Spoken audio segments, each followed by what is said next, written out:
We got Todd in Seattle. Thanks for calling. What do you got? It says here that you think we're making a fallacy? Matt, hello. And hi, Martin, if you've walked into the door. Hello.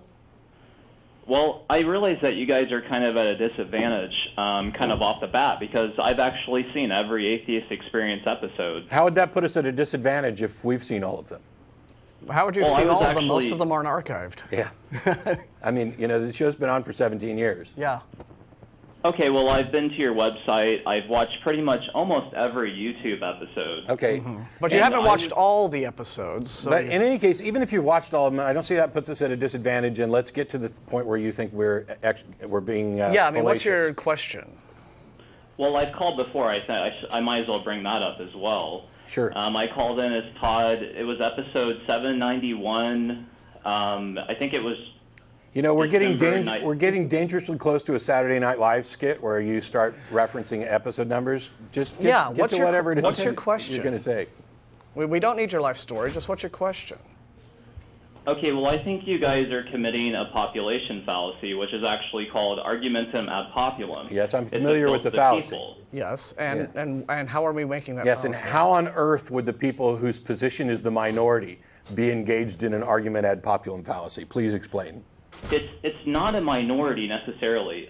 You get online and you take an authoritative position claiming that you're right, but yet whenever you're asked a question about the how things began or how things began to exist, that right there is an argument from ignorance, trying to interpret something you do not know. I haven't made any claim about how everything began. Yeah. I'm not claiming that I have the answer to the origins of the universe, and therefore I can't possibly be wrong now, can I? Okay, Matt. Well, you've had episodes where you've said, okay, you cannot pray and prayer doesn't work. No, actually, what I've said is nobody's demonstrated that prayer works, despite actually attempting to do so. I have a personal experience. Well, so what? I have a personal experience. So what? Yeah. I can talk to people who claim they've been abducted by UFOs. Your personal experience doesn't matter one bit. Okay, but me seeing that all of your episodes, I haven't been swayed to Christianity. I'm sorry, I haven't been swayed to atheism. I'm still a Christian. Okay. After all of the of watching all of your episodes. Yeah. Okay. Are you going to continue with argument ad episodum, or are you going to actually make a case? Yeah, I mean, I don't see exactly where the logic is that because you have seen as many episodes as you think you've seen of our show, and the fact that you haven't been swayed in some way proves the existence of God. All it means is that you haven't been swayed. Maybe you're stubborn. Yeah, and it's probably because you haven't either engaged with the arguments being presented, or you don't want to be swayed, or you just don't find our discussions persuasive. But it has nothing to do with whether or not what you believe is any more correct than anybody else. Yeah, sorry to walk over you. I just did a debate with Eric yesterday, and I asked him what would change his mind, and his answer was nothing. So, if you're one of those people where nothing would change your mind, then it's hardly surprising that you haven't changed your mind. Well, it would take a lot to change my mind. That's the thing. Okay. Where you said that, can I speak without you cutting me off for 2 seconds? No, bye. Yeah. Call back. Yeah.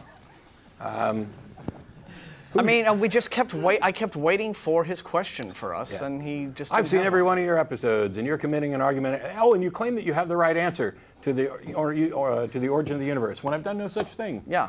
Maybe you should go back and rewatch some of the episodes, because you seem to have kind of the video equivalent of reading comprehension difficulties. But.